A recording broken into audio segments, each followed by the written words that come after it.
Hey guys, this is Naveen, welcome back Naveen automation lab. So आज हम बात करने वाले हैं बिल्ड एंड डिप्लॉयमेंट के बारे में। CI/CD पाइपलाइन क्या होता है and continuous integration, continuous delivery and आपका रिलीज प्रोसेस क्या है। So it's a very practical question at a time of interview also कि रिलीज प्रोसेस बताओ। ये क्वेश्चन तैयार कर लेना, 100% आपको बताना पड़ेगा और इसमें प्रैक्टिकल नॉलेज ज़रूरत है, तो आपको प्रैक्टिकल आंसर देना पड़ेगा। तो वही लोग आंसर कर सकते हैं जो देख कर आए हैं रिलीज प्रोसेस या फिर आपने कहीं पे अच्छे से पढ़ा है। ठीक है, very important question for specially second round और थर्ड राउंड के लिए, मैनेज राउंड के लिए या फिर आपका डिज़ाइन राउंड है, उसमें भी इस तरह के क्वेश्चन आपसे पूछ सकते हैं। तो इसको वीडियो देख लो, एक बार तैयार कर लो और 100% you will be the best from others. जो बाकी लोग आए ना इंटरव्यू के टाइम पे, उनसे बेटर आंसर आप दे पाओगे इस वीडियो के बाद, राइट। सो CI/CD पाइपलाइन कौन से टूल्स हैं, QA का क्या रूल है इस कंप्लीट पाइपलाइन के अंदर, डेव का क्या रूल है, PO का क्या रूल है, कस्टमर प्रोडक्शन साइड पे कैसे हम लोग रिलीज़ करते हैं, क्या करते हैं, एंड क्या क्या इन्वायरमेंट्स बीच में इन्वॉल्व होते हैं, and what are different other stakeholders आते हैं, एंड देन किस तरह से बिल्ड एंड डिप्लॉयमेंट प्रोसेस हमें करना पड़ता है। ठीक है, सो लेट्स स्टार्ट। सबसे पहले क्या है कि मान लो आपकी कोई डेव टीम है, कोई भी प्रोजेक्ट उठा लो, ई-कॉमर्स एप्लीकेशन या कोई सा भी प्रोजेक्ट है किसी भी टीम के अंदर या किसी भी कंपनी के अंदर। सो मान लो मेरे पास ये प्रोजेक्ट है, उसमें ये 3 डेवलपर्स काम कर रहे हैं, राइट। एंड उनका एक कॉमन कोड बेस होगा जो कि इन्होंने कोड पुश कर दिया रिपोजिटरी के अंदर। अब ये रिपोजिटरी कुछ भी हो सकती है कि ये गिटहब पे है, एक गिटहब रैपो है, ठीक है, ये कर दिया। इसके अंदर एक मेरी मास्टर ब्रांच है और अदर सब ब्रांचेज है, फीचर ब्रांचेज हैं, जिसके कारण मेरा कोड मर्ज हो रहा है मास्टर के अंदर आफ्टर द अप्रूवल प्रोसेस। और ये डेव टीम है, डेवलपर 1 हो गया, डेवलपर 2 हो गया एंड डेवलपर 3 हो गया। तो this is your Dave team, right. Dave team के बाद मेरा उन्होंने गेट पुश कर दिया, रिपोजिटरी यहाँ पे अवेलेबल है, ये मेरी रिपोजिटरी है। उसके बाद क्या करना है हम लोग को, जैसे ही रिपोजिटरी अवेलेबल है उसके बाद एक दूसरा कंपोनेंट यहाँ पे है कि वो लोग अपना यूनिट टेस्ट केसेस रन करेंगे, राइट, जिसे हम लोग कहते हैं UTs, unit level test cases they will run. उसमें whatever the code they have written, जो इन्होंने कोड लिखा है, जो भी कंट्रोलर्स लेके हैं, जो भी फंक्शंस लेके हैं, उसके टेस्ट केसेस उन्होंने बनाए रखे होंगे। यहाँ पे मान लो मल्टीपल टेस्ट केसेस हैं। अब उसके लिए कौन से टूल यूज़ में ले सकते हैं, तो मान लो उन्होंने TestNG यूज़ में ले रखा है अगर वो जावा पे कर रहे हैं, या फिर JUnit यूज़ में ले रखा है, या फिर अगर कोई UI डेवलपर है तो उसने जैस्मिन या मोचा ऐसा कुछ ले रखा है, या पाइथन वाले PyTest या यूनिट टेस्ट यूज़ में ले लेंगे। सो मान के चलो कि जावा टेक स्टैक है और TestNG JUnit उन्होंने अपने टेस्ट केसेस लिख दिए हैं। अच्छा, ये जो टेस्ट केसेस कौन लिखेगा, ये डेव टीम लिखेगी। यूनिट टेस्ट केसेस हमेशा डेव टीम लिखती है। उसके बाद आ जाओ दूसरा जो कंपोनेंट है, नेक्स्ट कंपोनेंट, उसके लिए कभी कभी कुछ कंपनीज SITs भी लिखती है, सिस्टम इंटीग्रेशन टेस्ट केसेस, जिसमें मान लो आपकी कोई मॉकिंग सर्विसेज है या मॉक सर्विसेज है जिसमें आपने मॉक बना रखे हैं या सिस्टम इंटीग्रेट करना है, ये वाली API इस वाली API से कैसे इंटरेक्ट करेगी, all such things. System integration test cases उन्होंने कुछ लिख रखे हैं मान लो यहाँ पे, जो कि वापस से डेव टीम का रोल है। सो SIT भी डेव का ही पार्ट है। So once dev team, SIT और यूनिट टेस्ट केसेस सही हो जाते हैं तो यहाँ पे ये ज़रूरी है कि यूनिट टेस्ट केस भी 100% पास हो गए, SITs भी मेरी 100% पास हो गई। उसके बाद क्या करते हैं ये लोग, बिल्ड जनरेट करते हैं एक। सो यहाँ पे मेरी एक बिल्ड जनरेट होती है। अब काफ़ी लोगों को ये कन्फ्यूज़न है कि बिल्ड का मतलब क्या होता है। सी, बिल्ड मतलब मान लो कि एक मेरी जार फाइल क्रिएट कर दी या फिर एक वॉर फाइल क्रिएट कर दी जिसको मैं डिप्लॉय करूँगा, राइट, किसी सर्वर पे, किसी वेब सर्वर पे या किसी ऐप सर्वर पे मैं उसको डिप्लॉय करूँगा जिसमें सारा कोड बेस होगा, राइट। तो अभी ये तो है नहीं कि यहाँ पे मान लो मैंने 1000 फाइल्स लिखी Java, so they will not give you 1000 files, so they will create one single bundle file और जार फाइल और war file. War means web archival files, jar mean Java archival files. So they will give you one build, और एक build का क्या होगा, एक version होगा। मान लो बिल्ड नंबर 1.0 दे दिया उन्होंने, अब बोला कि ठीक है इस बिल्ड को आप डिप्लॉय कर दो, इसको कहीं पे PCP सर्वर पे रख दो and then you can access your application. तो उसके बाद क्या करना है हम लोगों को, एक दूसरा नेक्स्ट कॉम्पोनेंट आएगा कि मान लो मैंने QA डिप्लॉय कर दिया, तो ये हो गया QA डिप्लॉयमेंट। जैसे ही QA डिप्लॉयमेंट हुआ, इट मीन्स ये मेरा एक सर्वर होगा, एक एनवायरनमेंट होगा, this is called environment, QA environment. तो इस QA एनवायरनमेंट के अंदर मेरा डिप्लॉय हो गया, जो कि एक मान लो वेब सर्वर हो गया, टॉमकैट हो गया या कुछ भी हो गया। तो अच्छा, इस पे कौन टेस्ट करेगा, इस पे मेरे QA की टीम आ गई। QA टीम क्या करेगी, 2 टेस्ट केस लिखेगी। जैसे ही QA डिप्लॉयमेंट हुआ तो नेक्स्ट कॉम्पोनेंट मेरे को बनाना पड़ेगा कि ठीक है भाई, मेरे को बनाना पड़ेगा ऑटोमेशन टेस्ट केसेस। इसमें मैं अपना ऑटोमेशन टेस्ट केस रन करूँगा।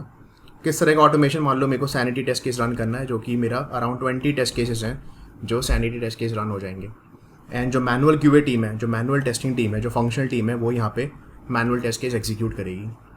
अब मान लो कौन सा बिल्ड डिप्लॉय हुआ यहाँ पे भी 1.0 बिल्ड नंबर डिप्लॉय हुआ, जो ये वाला था। सेम डिप्लॉयमेंट मैंने क्यूए एनवायरनमेंट पे कर दिया।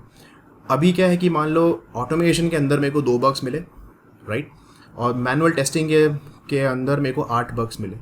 तो कितना टोटल बग्स हो गया? मेरे को टोटल 10 बग्स मिले मेरे को यहाँ पे, 10 बग्स इन बिल्ड नंबर 1.0। तो अभी क्या करोगे आप? 10 बग्स मिले तो आपको डिप्लॉय करना पड़ेगा, सॉरी लॉक करना पड़ेगा कहीं पे। तो ये जो 10 बग्स है, मैं एक टूल है मान लो ज़ीरा, तो इस ज़ीरा के अंदर मैं लॉक कर देता हूँ। डिपेंड करता है कि आपकी कंपनी में कौन सा टूल यूज़ में हो रहा है, बगज़िला हो रहा है या क्वालिटी सेंटर हो रहा है या एक्सेल शीट हो रही है, या आप वर्बली जाके भी उसको बता रहे हो डेव टीम को कि यार देखो ये मेरे 10 बग्स मिले हैं मेरे को इस पर्टिकुलर बिल्ड के अंदर। तो आपने ज़ीरा में जाके लॉक कर दिए ये सारे, इनका स्टेटस सबका ओपन हो गया, ठीक है। अभी क्या होगा कि जो डेव का लीड होगा, कोई तो डेव का लीड होगा, राइट, वो इंजीनियरिंग मैनेजर होगा, वो ट्रैक करता रहेगा यहाँ पे, या फिर आपका कोई स्क्रम मास्टर होगा, वो देखेगा कि यार इस बिल्ड नंबर में 1.0 में इतने बग्स मिले हैं। तो क्या होगा, ये जो सारे बग्स हैं ये किसको असाइन होंगे? डिफरेंट डेव लीड क्या करेगा और स्क्रम मास्टर क्या करेगा? इन सारे बग्स को असाइन कर देगा मल्टीपल डेवलपर्स के साथ में कि यार ये देखो क्या प्रॉब्लम है, ठीक है। यहाँ पे होने के बाद डेव टीम उसको फिक्स कर रही। तो डेव टीम के पास अभी बिल्ड नंबर 1 में 10 बग्स हैं, उन्होंने फिक्स किया। फिक्स करने के बाद वापस उन्होंने कोड पुश किया। यहाँ पे कोड पुश जैसे ही किया, अगेन यूनिट टेस्ट केस और SITs रन होंगे एंड वापस से मेरी बिल्ड नंबर 2.0 रन हो जाएगी, क्योंकि आपको बम्प अप करना पड़ेगा ना। वर्जन पहले 1.0 था, फिर कुछ चेंजेस हुए तो 2.0 हुआ एंड देन फिर 2.0 डिप्लॉय हुआ कहाँ पे? क्यूए एनवायरनमेंट पे। यहाँ पे क्यूए डिप्लॉयमेंट हो गया। टेस्टिंग टीम सबसे पहले क्या करेगी? टेस्टिंग टीम 2 चीज़ें करेगी। पहले रीटेस्ट करेगी, that is called retesting. It mean मेरा बग वेरिफिकेशन साइकिल स्टार्ट होगा। तो यहाँ पे क्या हो गया? आपका बग वेरिफिकेशन स्टार्ट हो गया, जो कि क्यूए टीम करेगी। तो 2.0 मेरा यहाँ पे डिप्लॉय हो गया एंड देन फिर मेरा क्या होगा? क्यूए वेरिफिकेशन होगा कि ठीक है। अब मान लो 8 बग्स जो मैंने रेस किए थे सबसे पहले, उसमें से मेरे 6 तो फिक्स हो गए और 2 अभी भी फिक्स नहीं हुए, राइट। तो मैं क्या करूँगा? इन दोनों बग्स को मैं रीओपन कर दूंगा यहाँ पे। अच्छा, ये जो स्टेटस है वो ऑलरेडी चेंज हो चुका है। डेव टीम ने फिक्स कर दिया है कि ओपन से पहले वो फिक्स्ड हो गया था कि भाई ठीक है ये मेरा 1.0 में फिक्स्ड हो गया है, प्लीज़ लुक इनटू इट। मैं जब वापस उनको रीचेक कर रहा हूँ तो 2 बग्स रीओपन हो गए, राइट। ऑटोमेशन टीम ने बोला कि ठीक है ये 2 बग्स क्या हो गए? फिक्स हो गए, तो क्लोज कर देंगे। बाकी जो 8 बग्स बचे उनको मैंने क्लोज कर दिया। सो 2 रीओपन हो गए और बाकी के जो है वो क्लोज हो गए। अब ये वापस से 2 बग्स वापस से के साथ मेरे को कुछ 2 बग्स और मिल गए जब मैं रिग्रेशन टेस्टिंग कर रहा हूँ। तो क्योंकि रिग्रेशन टेस्टिंग भी करेंगे ना, क्योंकि उन्होंने 10 बग्स फिक्स किए हैं तो कुछ ना कुछ तो इम्पैक्ट करा ही होगा। तो जो भी 2 बग्स थे मैं इनको रेस कर देता हूँ रिग्रेशन टेस्टिंग के अंदर, ये मेरे को मिले रिग्रेशन में, और 2 बग्स मेरे रीओपन हो गए। तो टोटल कितने बग्स हो गए? 4 बग्स हो गए। कौन सी बिल्ड में? 2.0 बिल्ड में। सो 2.0 में वापस से क्या होगा? वापस से डेव टीम ज़ीरा में जाके देखेगी ठीक है 2 बग्स रेज हुए हैं और 2 बग्स रीओपन हो गए वापस से। अब बिल्ड नंबर 2 में मेरा 4 हो गया। उसके बाद वापस से मैं उनको डेव टीम क्या करेगी? रिलीज़ करेगी फिक्स करके। वापस से कोड पुश होगा, वापस से यूनिट टेस्ट केस रन होंगे, SITs रन होगा। नाउ द थर्ड बिल्ड होगा 3.0। मान लो 3.0 वापस से QA पे डिप्लॉय हो गया 3.0 यहाँ पे, ओके। उसके बाद अब क्या होगा? सबसे पहले QA टीम ये 4 बग्स जो दिखे हैं उनको चेक करेगी। अब मान लो 4 में से मेरे कोई भी रीओपन नहीं हुआ, चारों के चारों फिक्स हो गए एंड कोई भी मेरे को रेग्रेशन बग्स भी नहीं मिला, 0 बग्स मिले। इट मीन्स 3.0 पे मेरा सब कुछ सही हो गया, मेरे को 0 बग्स मिले। तो 3.0 में मेरे 0 बग्स हैं, परफेक्ट। सो अभी क्या होगा? 3.0 मेरी स्टेबल बिल्ड हो गई, राइट, कि हाँ ठीक है यार 3.0 वाला जो बिल्ड है वो स्टेबल हो गया। सो ये जो प्रोसेस होगा ना, ये हम कंटिन्यूसली कर रहे हैं, राइट। एक साइकिल से यहाँ पे गए, फिर वापस इधर आए, फिर इधर गए, फिर वापस इधर आए। So this is called continuous integration, we are doing it. और जो ये कॉम्पोनेंट आप बना रहे हो, राइट, ये जितने भी ऑटोमेटिकली कोड पुश हो रहा है, उसके बाद ऑटोमेटिकली कोड पुश हो रहा है, यहाँ पे कोड पुश के बाद मेरा SITs रन हो रहा है, UTs रन हो रहे हैं, बिल्ड जनरेट हो रहा है, उसके बाद QA पे डिप्लॉयमेंट हो रहा है। इसके लिए ये होता है पाइपलाइन आपने क्रिएट कर दी। एक पाइपलाइन में मल्टीपल कॉम्पोनेंट्स हो गए, राइट, कॉम्पोनेंट 1 2 3 4 5 लाइक दिस। सो अभी क्या होगा कि ये जो पाइपलाइन बनाने के लिए काफ़ी सारे टूल्स अवेलेबल हैं in the market. For example मैं बात करता हूँ जेनकिंस की, जो कि सबसे ज़्यादा पॉपुलर है। काफ़ी सारे टूल्स हैं, बैम्बू हो गया, जेनकिंस हो गया, बिटराइज हो गया, there are multiple tools are available. So you can create a complete pipeline over here like this. तो ये मेरा कंटिन्यूस इंटीग्रेशन हो गया कि इट्स अ गेम बिटवीन आपका डेव और QA के अंदर आप खेल रहे हो। 3-4 सर्कल करा, उसके बाद जब तक आपको करते रहना है, जब तक आपके पास स्टेबल बिल्ड नहीं आ जाती है या फिर कुछ नोन बग्स आ जाते हैं और फिर PO बोलता है कि नहीं ठीक है यार जाने दो, ये वही अभी फिक्स नहीं करेंगे, इसको हम बाद में देखेंगे। तो सब एग्रीमेंट होने के बाद आप बोलते हो ये ठीक है, ये ज़ीरा का स्टेटस है, ये सारे बग्स क्लोज हो गए। अब क्या करना है, इस पाइपलाइन को आगे बढ़ाना है। तो मान लो ये जो मेरा QA डिप्लॉयमेंट था, उसके बाद मैं क्या करता हूँ, वापस से यहाँ पे एक नया कॉम्पोनेंट बनाता हूँ, सीट केयरफुली यहाँ पे। QA डिप्लॉयमेंट के बाद आपका दूसरा एनवायरनमेंट होगा, आपके सैनिटी एग्जीक्यूशन भी हो गया। उसके बाद फिर मैं एक्चुअली वो यहाँ पे कनेक्ट होगा, एक्चुअली ये यहाँ से कनेक्ट होगा, ये कनेक्ट हो गया यहाँ पे। मान लो इसको मैं हटा देता हूँ, QA डिप्लॉयमेंट को हटा देता हूँ, ठीक है। वापस से मैं लिख ही देता हूँ इसको, ये हो गया। तो ये सैनिटी टेस्ट केस जो था, उसके बाद मेरा ये कनेक्ट हुआ यहाँ पे पाइपलाइन, ठीक है। जो नेक्स्ट पाइपलाइन होगा वो मेरा होगा स्टेज डिप्लॉयमेंट। तो ये मेरा स्टेज एनवायरनमेंट हो गया, इसको मैंने डिप्लॉय कर दिया यहाँ पे। अच्छा, स्टेज डिप्लॉयमेंट पे कौन सा बिल्ड आएगा, 3.0, जो कि लेटेस्ट स्टेबल बिल्ड है, राइट गाइस। पहले क्या था, लास्ट बिल्ड क्या था, 3.0 था, जो कि स्टेबल बिल्ड था। वही स्टेज पे मैं इस पर रन कर दूंगा, डिप्लॉय कर दूंगा स्टेज पे। अब स्टेज पे क्या होगा, ऐसे थोड़ा ना कि आप टेस्टिंग नहीं करोगे, तो स्टेज पे भी QA के लोग आएंगे और एक सैनिटी रन करेंगे। पूरा रिग्रेशन करने की ज़रूरत नहीं है, या फिर PO भी इन्वॉल्व हो जाएगा यहाँ पे, या फिर आपका बिजनेस एनालिस्ट भी आ जाएगा और वो आपका क्या करेगा, एक बेसिक टेस्टिंग करेगा। और मान लो इसके अंदर मेरे को 2 बग्स मिले, प्लस मेरे को 1 और 2 इन्हेंसमेंट भी मिले कि नहीं यार बिजनेस से रिक्वायरमेंट चेंज हो गई है थोड़ा, PO ने बोला कि नहीं इसको थोड़ा चेंज कर दो, इस एरर मैसेज को चेंज कर दो, ये वैलिडेशन को चेंज कर दो, ये एक्स्ट्रा फील्ड डाल दो, और मेरे को 2 बग्स और मिल गए। पहले तो ये क्वेश्चन पूछा जाएगा कि 2 बग्स में QA एनवायरनमेंट में क्यों नहीं मिले, चलो वो एक डिफरेंट स्टोरी है। बट अभी प्रोडक्शन पे नहीं गए तो इतना कोई प्रेशर नहीं है आपके ऊपर कि 2 बग्स तो मिले QA टीम से और 2 एनहेंसमेंट मिल गई यहाँ से। तो टोटल मेरे पास 3.0 में क्या स्टेटस हो गया, 3.0 में मेरे टोटल 4 बग्स हो गए। एनहेंसमेंट को मैं बग्स में मान के चल रहा हूँ, राइट। तो ये चारों के चारों बग्स, यानी 3.0 पे मेरे 4 बग्स हो गए। इनको चारों को चारों मैं ज़ीरा में वापस डाल दूंगा।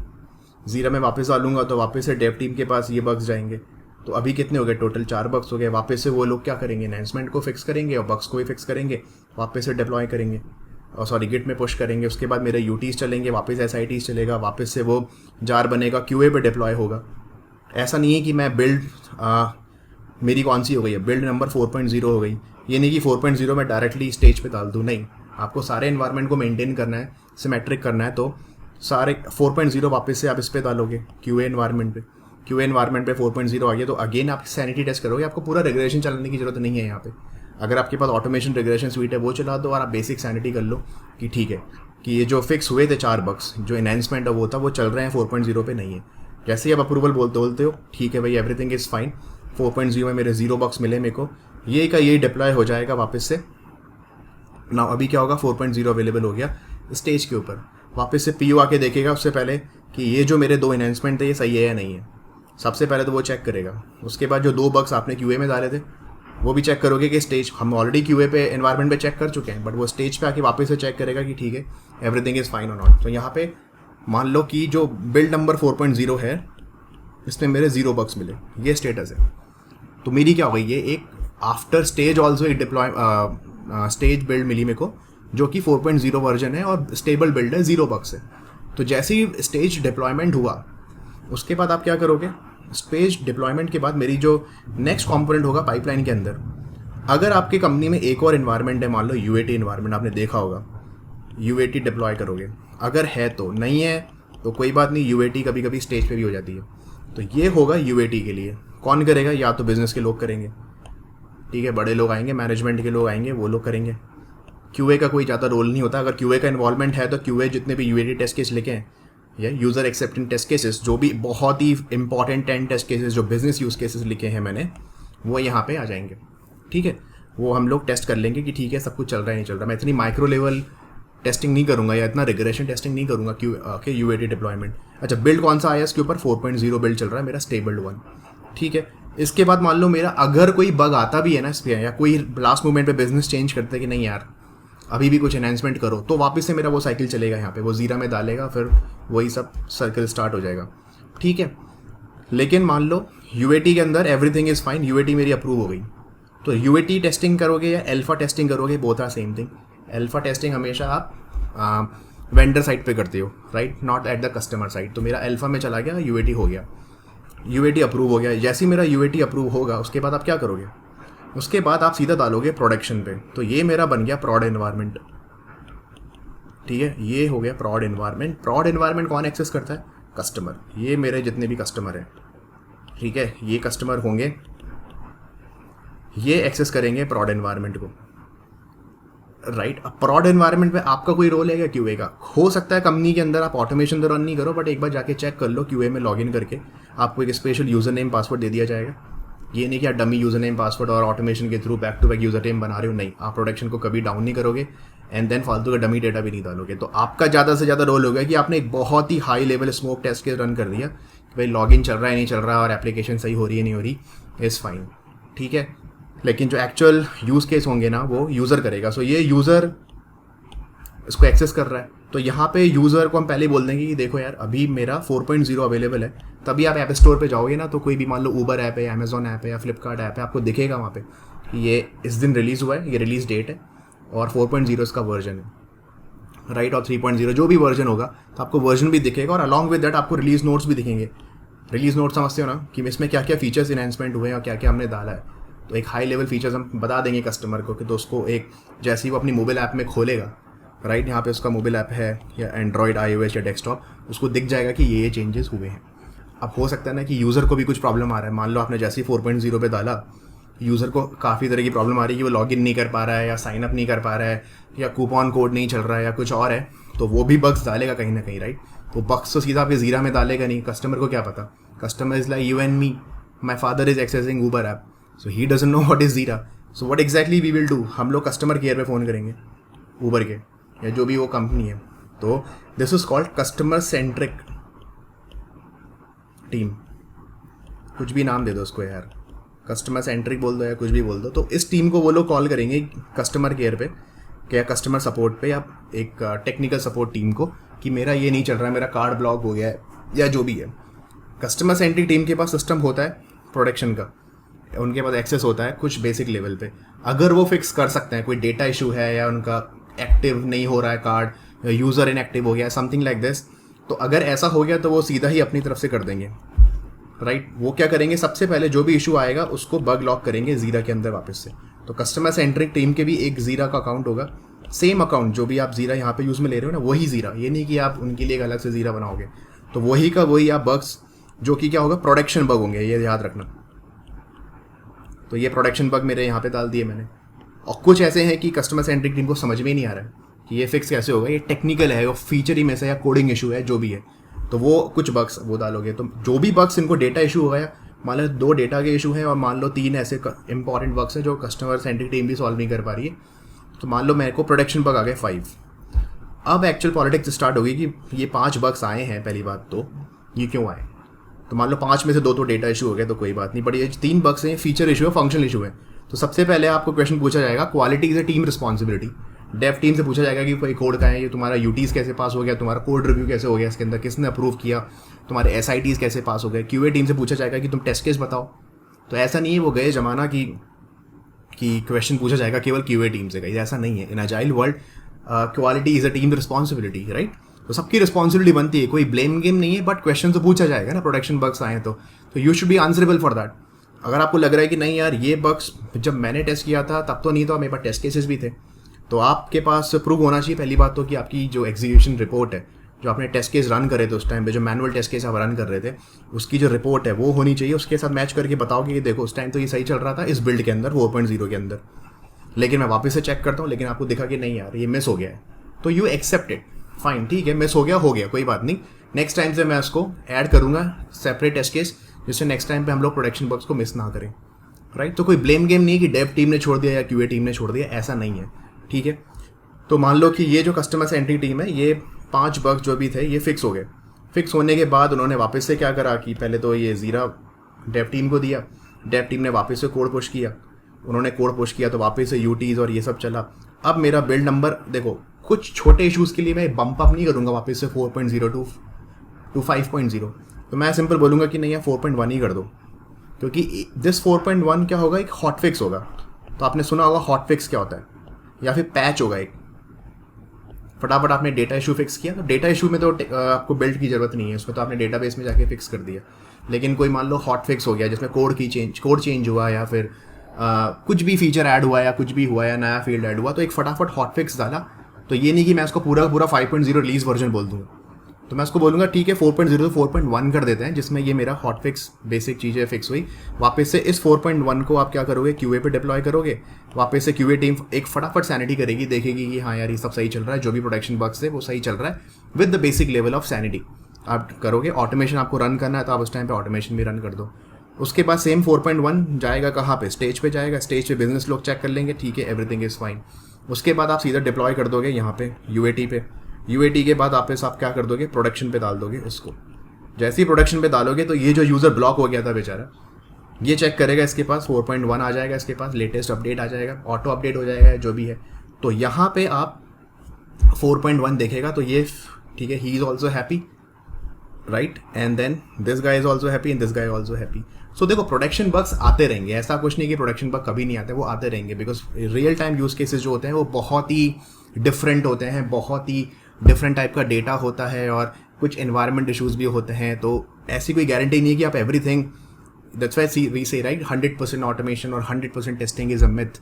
100% आप पूरा टेस्ट नहीं कर सकते सिस्टम को, आप कोई ना कोई प्रोडक्शन बग्स तो आपके पास आएगा ही आएगा। तो जब ये सब आ जाएगा तो ये साइकिल चलता रहेगा, राइट। तो यहाँ तक हमने देखा कि ये कंटिन्यूस इंटीग्रेशन चल रहा है, और यहाँ पे हमने देखा कि जब प्रोडक्शन पे डिप्लॉय कर देते हो तो आपका CD चल रहा है। This is called continuous delivery. तो ये पूरा एक सर्कस होगा, पूरा गेम होगा इसके अंदर। सर्कस क्या, सर्कस ही मान लो एक तरह से। तो ये सब पूरा आपका चलेगा। अच्छा, अब इसको आप वेरी हाई लेवल पे एक पूरी पाइपलाइन बनाते हो, तो आप हाई लेवल पे पाइपलाइन कैसे बनाओगे। तो एक मान लो मैंने एक पाइपलाइन बनाता हूँ मैं यहाँ पे। ये सबसे पहले ये मेरा कोड हो गया जो कि गिट में हो गया। कोड के बाद मैंने क्या करा, UTs रन करे, उसके बाद SITs रन करा, उसके बाद मेरा QA डिप्लॉयमेंट हुआ। QA डिप्लॉइंग के बाद मेरा मान लो ऑटोमेशन रन हुआ। ऑटोमेशन के बाद मेरा स्टेज डिप्लॉयमेंट हुआ। स्टेज के बाद मेरा स्टेज ऑटोमेशन रन हुआ। उसके बाद मेरा UAT पे गया। UAT के बाद मेरा सीधे गया प्रोडक्शन पे, राइट। तो ये आपने बना दिया। तो मैं क्विकली लिख देता हूँ कि मेरा गिट के अंदर कोड यहाँ रखा है। गिट के बाद मैंने उसको जब मैं उसको बिल्ड करूँगा तो मेरा UTs रन होगा। UT के बाद मेरा SIT रन होगा। SIT के बाद मेरा बिल्ड बनेगा तो मैं QA पे डिप्लॉय करूँगा। उसके बाद मेरा QA वाले क्या करेंगे, सैनिटी ऑटोमेट रन करेंगे या टेस्ट केस रन करेंगे। उसके बाद जब मेरा ये सैनिटी हो जाएगा तो मैं उसके बाद उसको स्टेज पे डाल दूंगा। स्टेज के बाद मेरा वापस से मान लो स्टेज ऑटोमेशन मैंने रन कर दिया अगर आप करना चाहते हो तो। उसके बाद मेरा स्टेज ऑटोमेशन के बाद मैंने UAT डाला। UAT के बाद मेरा UAT टेस्टिंग यहाँ पे ख़त्म हुआ तो फिर मैं जाऊँगा सीधा प्रोडक्शन पे। तो ये मेरा फाइनल प्रोड बन गया, राइट।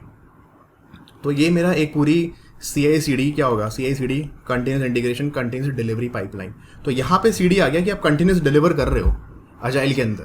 देखो अजाइल मैथोडोलॉजी होती है वो सारी फास्ट ट्रैक होती है। डेली आपके डिप्लॉयमेंट चल रहे हैं प्रोडक्शन पे, जैसे फेसबुक हो गया, कुछ भी इनहेंसमेंट हो गया, फटाफट आप डिप्लॉय करे जा रहे हो थ्रू दिस पाइपलाइन। तो 100% CD is also very difficult to achieve, right. 100% CD means आपकी पूरी पाइपलाइन जो यहाँ से चल रही है, राइट, यहाँ से लेके पूरा ये जो पाइपलाइन चल रही है प्रोडक्शन तक, एवरीथिंग इज एब्सोल्युटली फाइन। इतना कॉन्फिडेंस है अगर आपको तो वेल एंड गुड कि मेरा सब कुछ everything is fine is going on with respect to production. So this is fine, but 100% CD is very difficult. तो कंटिन्यूस इंटीग्रेशन में आप क्या करते हो कि बग्स मिला, वापस से उसको बिल्ड बनाया, फिर वापस से QA वालों ने उसको बग दिया। तो इस तरह से आप उसको साइकिल चलाते रहते हो जब तक आपको 0 बग्स नहीं मिल जाए, जब तक आपको स्टेबल बिल्ड ना मिल जाए। तो आप इसको वापस से रिवर्स कर सकते हो QA डिप्लॉयमेंट के बाद। स्टेज पे भी कोई बग मिल गया तो वापस से रिवर्स कर सकते हो, राइट। UAT से भी रिवर्स कर सकते हो। तो ये आपका CI बनेगा, कंटिन्यूस इंटीग्रेशन बनेगा यहाँ पे आपका, करेक्ट, राइट। अब इन बिटवीन काफ़ी सारे छोटे मोटे ब्लॉक्स आप डाल सकते हो कि मान लो कि भाई मेरा जैसे ही QA पे डिप्लॉयमेंट हुआ तो मैंने एक स्लैक चैनल डाल दिया, यहाँ पे एक स्लैक का इंटीग्रेशन डाल दिया। जैसे ही वो हुआ तो मान लो स्टेज पे चला गया तो वापस से मैंने एक स्लैक का इंटीग्रेशन डाल दिया और एक ईमेल नोटिफिकेशन डाल दिया, राइट। जैसे ही मेरा प्रोडक्शन पे गया तो मेरा प्रोडक्शन पे एक मैंने ईमेल नोटिफिकेशन सर्विस डाल दी जेनकिंस के थ्रू कि भाई ठीक है प्रोडक्शन इज सक्सेसफुली डन और समथिंग लाइक दिस। तो इस तरह से मैं ये कर सकता हूँ, राइट। सो ये मेरा कंटिन्यूस इंटीग्रेशन कंटिन्यूस पाइपलाइन हो गया। अच्छा, एक छोटी सी चीज़ होती है कैनरी रिलीजेस। काफ़ी सारी कंपनीज आजकल फॉलो करने लग गई है, स्पेशली मान लो आपका कस्टमर बेस बहुत हैवी है, जैसे फेसबुक हो गया या ऊबर हो गया या अमेजॉन हो गया। आपने एक फ़ीचर बनाया, बहुत बड़ा फीचर, उसके बाद आप उसको क्या कर रहे हैं, प्रोडक्शन पे डाल रहे हो। ये मेरा मान लो प्रॉड है और ये मान लो आपका कोड है, जो भी आपकी बिल्ड है। एक्चुअली आप क्या करोगे कि मेरे 100% यूज़र है ना, 100% यूज़र में से मैं केवल पहले डालूंगा 5% यूज़र को। 5% यूज़र को ही मैं नया फीचर दूंगा। जो नया फीचर N1 है ना, उन्हीं को दूंगा। जो 95% लोग हैं ना, वो अभी भी ओल्ड फीचर यूज़ में ले रहे हैं। क्यों? क्योंकि मेरे को इतना एकदम से मैं 100% कस्टमर को पूरा नया फीचर नहीं दे सकता। मैं 5% फीचर का फीडबैक देखूंगा, इनका रिस्पॉन्स देखूंगा, इनकी यूज़र एक्टिविटी देखूंगा कि इनको क्या फीडबैक आ रहा है, राइट। तो उसके बेसिस पे मैं धीरे धीरे क्या करूँगा कि फिर इंक्रीज़ करता जाऊँगा ट्रैफिक। 5% है, मैंने मान लो 20% कर दिया, फिर मैंने 40 कर दिया, फिर मैंने 80 कर दिया, फिर मैंने क्या कर दिया 100% कर दिया इन नेक्स्ट 1 वीक और something. So this is called canary releases, CANARY, canary release. काफ़ी सारी कंपनी, मैं भी बहुत करता था, राइट, ये सब। फिर उसके बाद आपने A/B टेस्टिंग कर दिया। एक A/B टेस्टिंग में कुछ कस्टमर को कुछ दूसरा फ्लो दिख रहा है, किसी दूसरे कस्टमर को कुछ दूसरा फ्लो दिख रहा है, तो आप ये चाह रहे हो कि नहीं यार एक फ्लो फिल हो गया तो दूसरा फ्लो इज वर्किंग और not, like that also. So this is called A/B releases, like that. किसी को A फ्लो दिख रहा है, किसी को B फ्लो दिख रहा है, like this you can do that. ठीक है। सो ये सब एक तरह से कंटिन्यूस इंटीग्रेशन पाइपलाइन हो गया, ये आपको एक्सप्लेन करना है।